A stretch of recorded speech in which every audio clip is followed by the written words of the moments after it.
Hello students, sale structure आणि organisation या टॉपिकमध्ये आपण युकॅरियोटिक सेलमधला सायटोप्लाझमिक ऑर्गॅनिलीज हा पॉईंट पाहतोय. तर या सायटोप्लाझमिक ऑर्गॅनिलीजमध्ये आतापर्यंत आपण एंडोप्लाझमिक रेटिक्युलम आणि गोल्गी कॉम्प्लेक्स या दोन सायटोप्लाझमिक ऑर्गॅनिली पाहिलेले आहेत. त्यानंतर याच्या लेक्चरला आपण लायझोझोम ही सायटोप्लाझमिक ऑर्गॅनिली पाहणार आहोत. तर सर्वात प्रथम ही सायटोप्लाझमिक ऑर्गॅनिली युकॅरियोटिक सेलमध्ये प्रेझेंट आहे, प्रोकॅरियोटिक सेलमध्ये ॲब्सेंट आहे. पण युकॅरियोटिक सेलमध्ये ज्या काही दोन महत्त्वाच्या सेल आहेत की ज्याच्यामध्ये प्लांट सेल आणि ॲनिमल सेल, ह्या प्लांट सेल आणि ॲनिमल सेल यांच्यामधला डिफरन्स बिटवीन लिहित असताना हा एक क्रायटेरिया बनू शकतो किंवा बेस बनू शकतो की प्लांट सेल आणि ॲनिमल सेलपैकी नेमकी कोणत्या सेलमध्ये लायझोझोम ही सायटोप्लाझमिक ऑर्गॅनिली प्रेझेंट असते. तर पहा, ॲनिमल सेलमध्ये प्रेझेंट असणारी ही एक सायटोप्लाझमिक ऑर्गॅनिली आहे की जी प्लांट सेलमध्ये ॲब्सेंट राहते. तर आता हा पॉईंट क्लिअर झाला की फक्त ॲनिमल सेलमध्ये प्रेझेंट आहेत, म्हणजे जे काही ॲनिमल बॉडी ज्या सेलने तयार झालेली आहे त्या प्रत्येक सेलमध्ये लायझोझोम ही सायटोप्लाझमिक ऑर्गॅनिलीज प्रेझेंट असते. प्रत्येक सेलमध्ये लायझोझोमचा नंबर हा वेगळा असू शकतो. त्या सेलच्या फंक्शनवरती लायझोझोम किती प्रमाणामध्ये त्या सेलमध्ये प्रेझेंट आहे हे डिपेंड राहत असतं. तर पहा, ॲनिमल बॉडीमध्ये सुद्धा अशा काही सेल्स आहेत की ज्याच्यामध्ये लायझोझोम ही सायटोप्लाझमिक ऑर्गॅनिली ॲब्सेंट असते, की तो पार्ट आपल्याला सेकंड नंबरला आपण काय करत असतो, क्लिअर करत असतो, की ज्याच्यामध्ये मॅमेलियन आरबीसी की ज्याला आपण रेड ब्लड कार्पस्कल्स असं म्हणतो, या सेलमध्ये ही सायटोप्लाझमिक ऑर्गॅनिली ॲब्सेंट असते. त्याच्यानंतर महत्त्वाचा पार्ट येतो की ॲनिमल सेलमध्ये अशा काही सेल्स आहेत की ज्या सेलमध्ये लायझोझोमची संख्या ही काय असते, जास्त असते, कारण त्यांचं फंक्शन ही काय आहे, सिक्रेटरी फंक्शन आहे, किंवा ज्या पॉवरफुल आहेत अशा सेलमध्ये या लायझोझोमची संख्या ही जास्त असते. तर पहा, याच्यामध्ये आपण पाहू शकतो की ॲनिमल सेलमध्ये नंबर ऑफ सेल्स आहेत की ज्याच्यामध्ये फॉर एक्झाम्पल WBC ज्याला आपण म्हणतो व्हाईट ब्लड कार्पस्कल्स, किंवा मॅक्रोफेजेस ज्या WBC पासूनच तयार झालेल्या असतात, पण की ज्या फॅगोसायटोसिस या प्रोसेससाठी काम करत असतात. ॲक्च्युली फॅगोसायटोसिस ही प्रोसेस काय आहे हा पॉईंट आपण पुढच्या टॉपिकमध्ये पाहणार आहोत. की आता फक्त लक्षात ठेवायचं की हा एक कन्सेप्ट आहे की ज्याच्यामध्ये आपल्या बॉडीमध्ये येणाऱ्या पॅथोजनला डायजेस्ट केलं जातं किंवा संपवलं जातं. ही जी प्रोसेस आहे याला फॅगोसायटोसिस असं म्हटलं जातं. याच्यासाठी मॅक्रोफेजेस काम करत असतात. त्याच्यानंतर कफर सेल्स ऑफ लिव्हर, म्हणजे लिव्हर सेलमध्ये या लायझोझोमची संख्या जास्त आहे. मुळात लायझोझोम याचा अर्थच असा होतो लायसिस करणे म्हणजे ब्रेक करणे, आणि सोमा म्हणजे बॉडी, म्हणजे एखाद्या मटेरियलला, मग जे लिव्हिंग मटेरियल असेल की ज्याच्यामध्ये मॅक्रोमॉलिक्युल्स प्रेझेंट आहेत, यांना डायजेस्ट करण्याचं काम हे लायझोझोम करणार आहेत. त्याच्यानंतर पॅन्क्रियाटिक सेल आहेत, पॅन्क्रियाटिक सेलमध्ये सुद्धा लायझोझोम प्रेझेंट असतात. त्याच्यानंतर स्प्लीन सेल्स, ज्या पॅन्क्रियाटिक सेलमध्ये ज्या काही सिक्रेटरी सेल्स आहेत, पॅन्क्रियाजमधल्या सिक्रेटरी सेल्समध्ये हे लायझोझोम प्रेझेंट आहे. त्याच्यानंतर स्प्लीन, लिव्हर आणि किडनी या प्रत्येक ऑर्गनमध्ये लायझोझोम प्रेझेंट आहे. आता आणखी एक महत्त्वाचा पार्ट आहे की अशा काही सेल्स असतात की ज्यांच्यामध्ये डिजनरेटिव्ह किंवा रिग्रेशन पॉवर असते. अशा टिश्यूमध्ये सुद्धा लायझोझोम हा काय असतो, प्रेझेंट असतो.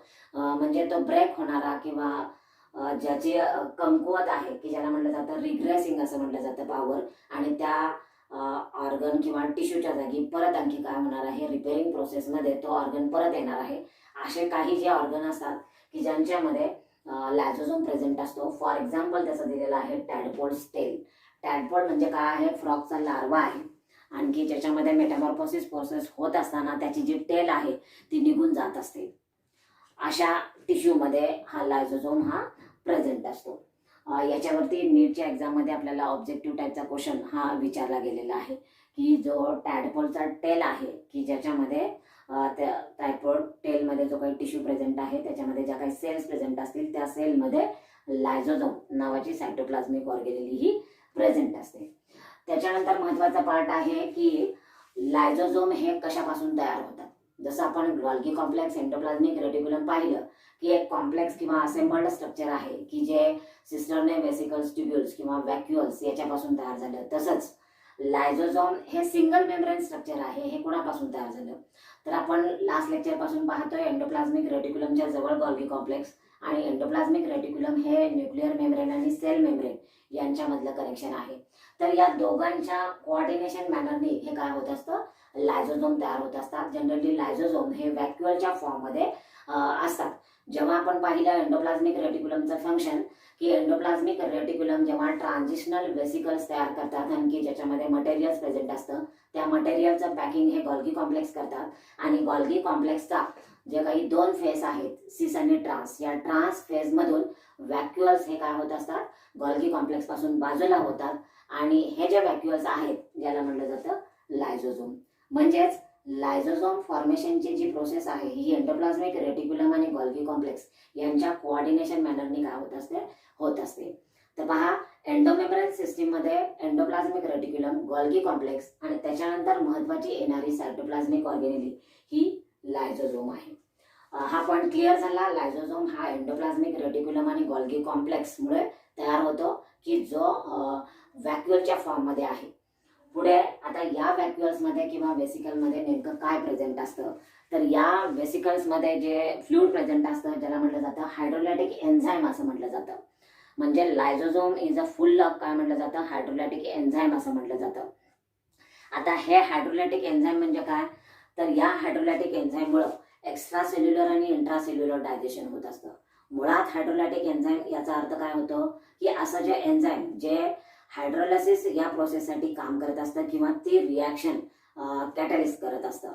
तर हायड्रोलायसिस याचा अर्थ काय होतो, जिथं वॉटर मॉलिक्यूल मधले जे काही बॉन्ड असतात ते काय होतात, ब्रेक करतात. म्हणजे रिमूव्ह ऑफ वॉटर ही जी प्रोसेस आहे ज्याला आपण हायड्रोलायसिस म्हणतो. असं जे काही एन्झाईम लायझोझोम मध्ये प्रेझेंट आहे त्याला म्हटलं जातं हायड्रोलॅटिक एन्झाईम. जवळजवळ 50 टाईपचे एन्झाईम ह्या लायझोझोम मध्ये प्रेझेंट असतात. एका सिंगल लायझोझोम मध्ये प्रेझेंट नसतात, तर 50 टाईपचे एन्झाईम त्या सेलमध्ये जेवढे लायझोझोमची संख्या आहे ह्या प्रत्येकामध्ये काय असतं, हे कॉन्ट्रीब्युशन असतं. आता लायझोझोम मध्ये सुद्धा व्हेरिएशन असतं, म्हणजे त्यांची साईज वेगळी असते आणि प्रत्येकाचं फंक्शन असतं. त्यांची डेव्हलपमेंट होत असताना ह्या डेव्हलपमेंटच्या वेगवेगळ्या स्टेजेस आहेत ज्याला आपण टाइप्स ऑफ लायझोझोम असंही म्हणतो.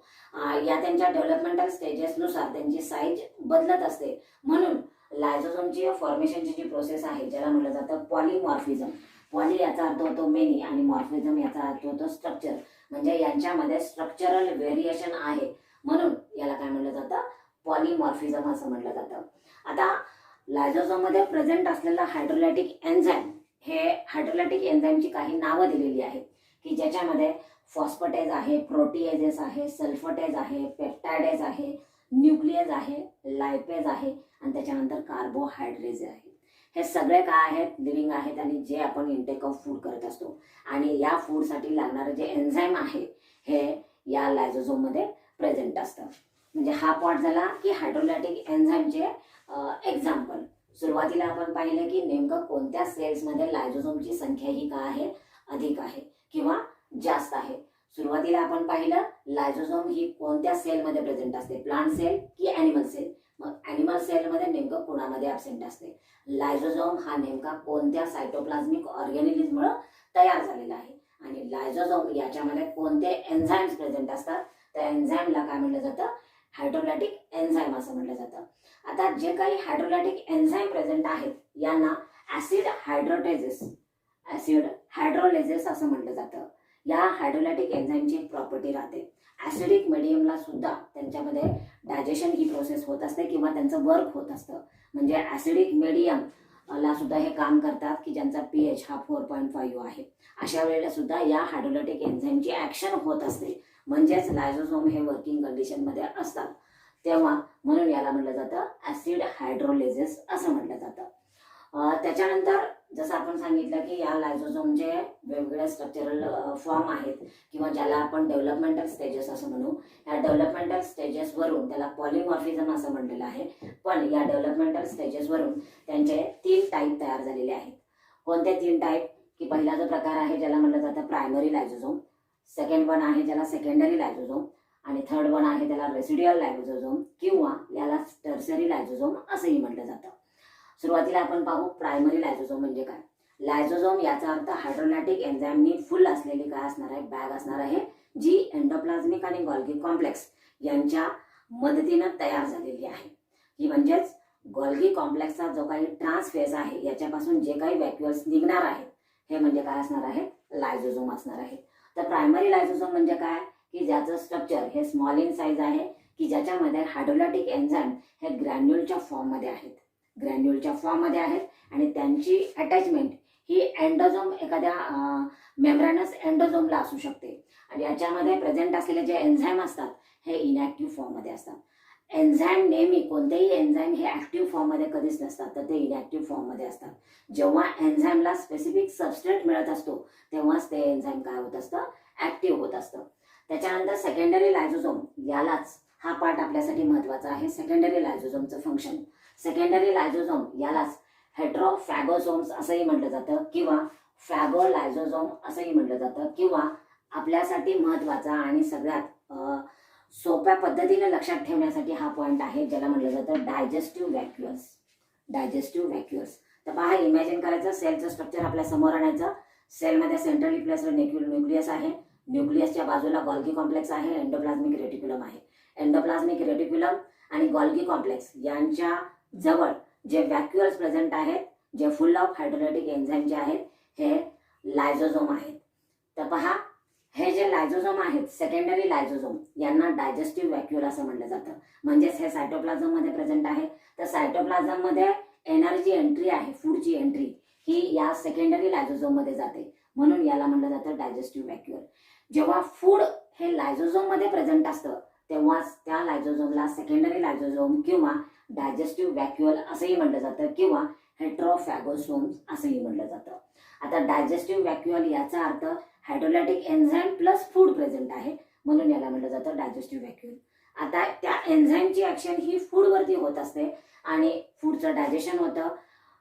अनडायजेस्टेड जे काही फूड मटेरियल आहेत, अनडायजेस्टेड फूड मटेरियल आहेत, ते फक्त त्या व्हॅक्युअलमध्ये प्रेझेंट राहतात आणि बाकी डायजेशन झालेला पार्ट आहे तो सायटोसोलमध्ये येतो. मग असं जे स्ट्रक्चर की ज्याच्यामध्ये फक्त इनडायजेस्टेड फूड आहे, ज्याला म्हटलं जातं रेसिड्युअल किंवा टर्सरी लायझोझोम असं म्हटलं जातं, आणि ज्यांच्यामध्ये अनडायजेस्टेड फूड मटेरियल आहे, हे सेल मेम्ब्रेनला अटॅच होतं आणि सेल मेम्ब्रेन क्रॉस करून हे काय होत असतं, जे काही तयार झालेलं इनडायजेस्टेड फूड मटेरियल आहे हे सेलच्या बाहेर जातं.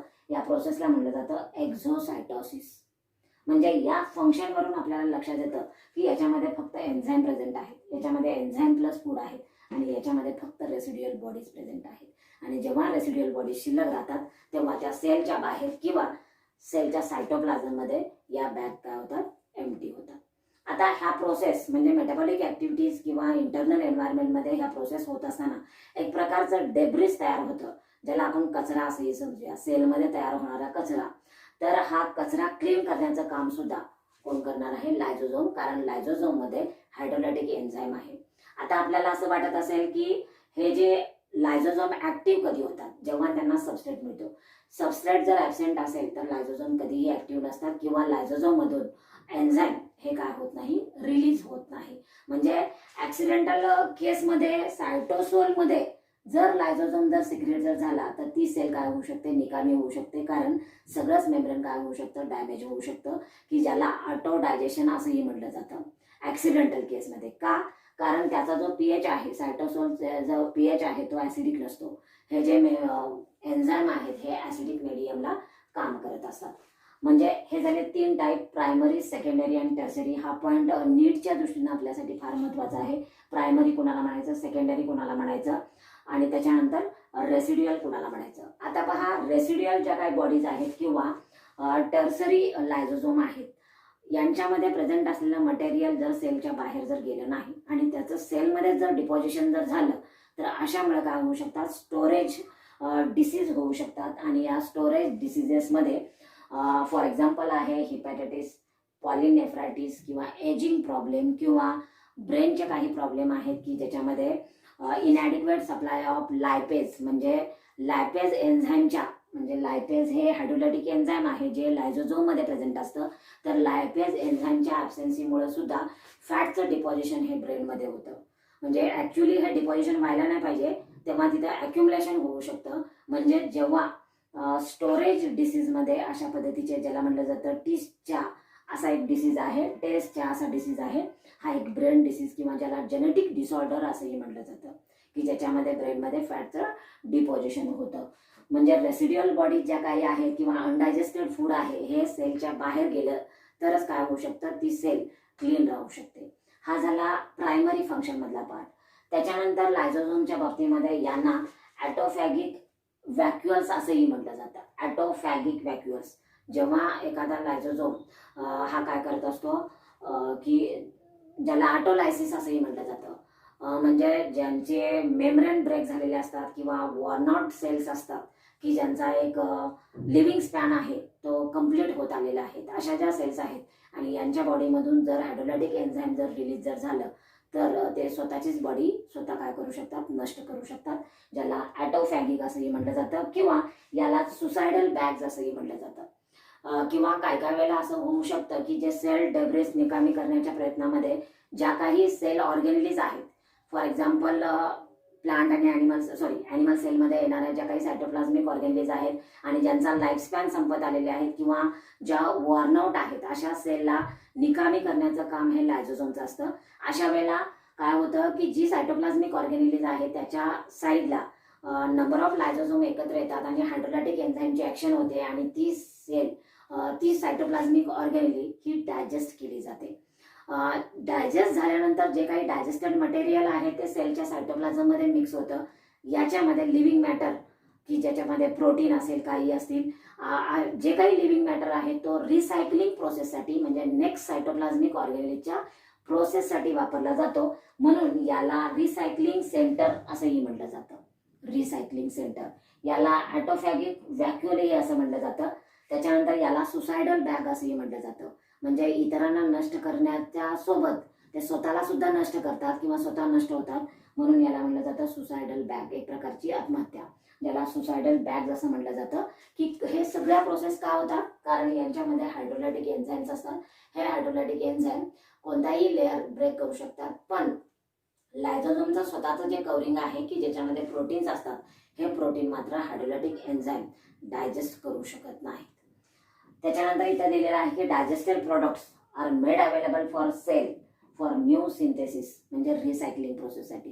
लायझोझोमनं जे काही डायजेस्ट केलेलं आहे, डायजेस्ट केलेला प्रोडक्ट हा सायटोसोल किंवा सायटोप्लाझममध्ये मिक्स होतो आणि जो इतर सायटोप्लाझमिक ऑर्गेनेलिजच्या फॉर्मेशनसाठी वापरला जातो, ज्याला म्हटलं जातं रिसायकलिंग सेंटर. पहा, ज्या पद्धतीनं एंडोप्लाझमिक रेटिक्युलम आणि गॉल्गी कॉम्प्लेक्स आपल्याला समजला आहे, त्याच पद्धतीनं लायझोझोम समजायला सुद्धा काही हरकत नाही. कारण या लायझोझोममध्ये हे जर 3 टाईप आपल्या लक्षात आले तर आपल्याला लायझोझोम समजणं सोपं जातं. जोपर्यंत आपल्याला हे 3 टाईप समजत नाही तोपर्यंत लायझोझोम समजणं अवघड जातं. याच्यामध्ये फक्त एन्झाईम, याच्यामध्ये फूड प्लस एन्झाईम आणि याच्यामध्ये अनडायजेस्टेड फूड, हाच पार्ट फक्त आपल्याला लक्षात ठेवायचा आहे. आणि या डिस्क्रिप्शनवरून आपल्याला लायझोझोमचे फंक्शन सुद्धा सांगता आले पाहिजेत. लायझोझोमचं पहिलं फंक्शन आहे इंट्रासेल्युलर डायजेशन. सेलमध्ये जे काही मटेरियल प्रेझेंट आहे त्यांना खाऊन टाकण्याचं काम करतात, म्हणून याला इंट्रासेल्युलर डायजेशन. किंवा जे काही मटेरियल सायटोप्लाझममध्ये येणार आहे आणि या सायटोप्लाझममध्ये फॉर एक्झाम्पल कार्बोहायड्रेट आले तर कार्बोहायड्रेट्स या एन्झाईमची ॲक्शन होणार, कार्बोहायड्रेट डायजेशन होणार, प्रोटीन, लिपिड, अशा पद्धतीने याला म्हटलं जातं इंट्रासेल्युलर डायजेशन. इंट्रासेल्युलर डायजेशनचं काम हे सेकंडरी, मुळात डायजेशनचं काम हे सेकंडरी सेकंडरी लायझोझोम किंवा ॲटोफॅगिक व्हॅक्युअल ज्यांना म्हटलं जातं, हे इंट्रासेल्युलर डायजेशनचं काम करतात. त्याच्यानंतर पॉईंट येतो extra cellular digestion. Extra cellular digestion याचा अर्थ सेलच्या बाहेर होणारं डायजेशन. अशा वेळेला काय होतं की सेलच्या बाहेर जेव्हा डायजेशन होतं तेव्हा सेल मेम्ब्रेनच्या जवळ असणारे लायझोझोम हायड्रोलायटिक एन्झाईम हे सेलच्या बाहेर सिक्रेट होतं आणि त्यानंतर सेलच्या बाहेर असणारा जो प्रॉडक्ट आहे त्याला एंगलअप केलं जातं आणि डायजेस्ट केलं जातं. फॉर एक्झाम्पल ही जी प्रोसेस आहे ज्याला फॅगोसायटोसिस असं म्हटलं जातं, की जे मॅक्रोफेजेस काम करत असतात. की फॅगोसायटोसिस म्हणजे सेलच्या बाहेर एखादा पॅथोजन आहे त्याच्यावरती हायड्रोलायटिक एन्झाईमची ॲक्शन करणं आणि त्याला संपवणं, ही जी प्रोसेस आहे याला फॅगोसायटिस ॲक्शन असं म्हटलं जातं. आणि त्यानंतर या प्रोसेसला म्हटलं जातं एक्स्ट्रा सेल्युलर डायजेशन. म्हणजे लायझोझोममध्ये हायड्रोलायटिक एन्झाईममुळे इंट्रासेल्युलर म्हणजे सेलच्या आतमध्ये म्हणजे सायटोप्लाझममध्ये प्रोसेस होते. सेलच्या बाहेर ज्याला आपण एक्सटर्नल एन्व्हायरमेंट असं म्हणतो, इथं जी ॲक्शन होते त्याला एक्स्ट्रा सेल्युलर डायजेशन. त्याच्यासोबत तिसरं महत्त्वाचं फंक्शन आहे रिसायकलिंग सेंटर. म्हणजे तयार झालेला जो काही डायजेस्टेड प्रॉडक्ट आहे तो सेलमध्ये एंट्री होते आणि तो जो प्रॉडक्ट आहे तो इतर सायटोप्लाझमिक ऑर्गॅनिजच्या फॉर्मेशनसाठी वापरला जातो, ज्याला म्हटलं जातं रिसायकलिंग सेंटर. आणि त्याच्यानंतरचं महत्त्वाचं फंक्शन आहे की हे सेल स्ट्रक्चर आणि त्याच्यानंतर सेलच्या बाहेरचं स्ट्रक्चर हे क्लीन किंवा वॉशआउट करतात. वॉर्नआउट ज्या काही सेल्स आहेत, सायटोप्लाझमिक ऑर्गॅनिज आहेत, यांना सुद्धा डायजेस्ट करतात. त्यामुळे सेल क्लीन करण्याच्या प्रोसेसमध्ये लायझोझोमची काय आहे, महत्त्वाचा रोल आहे. इथं आपली लायझोझोम ही सायटोप्लाझमिक ऑर्गॅनिली स्ट्रक्चर, फंक्शन, टाइप्स या कन्सेप्टमध्ये क्लिअर झालेली आहे.